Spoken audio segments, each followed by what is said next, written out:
interview မှာပေါ့နော် interview တွေမှာကိုကကြတော့ရဲဒီလိုမျိုးပေါ့နော်ကိုကိုပုံမှန်လေးပဲပြောတတ်တယ်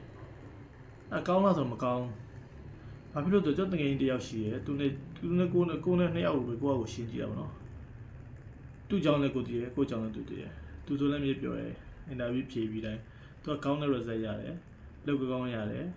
ရာလူကြီးကိုထက်ရာလူကြီးတာရတယ်သူကကိုအားမရဘူး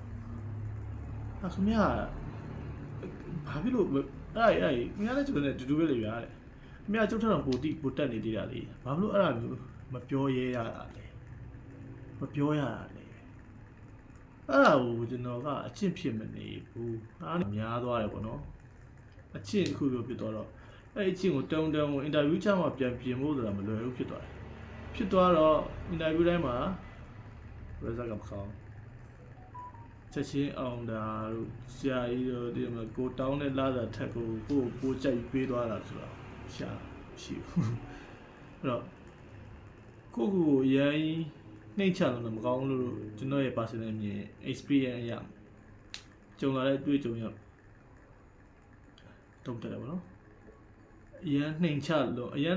တော့မကောင်းဘာဖြစ်လို့ကျွန်တော်ရဲ့အဘွားဒီကြုံရ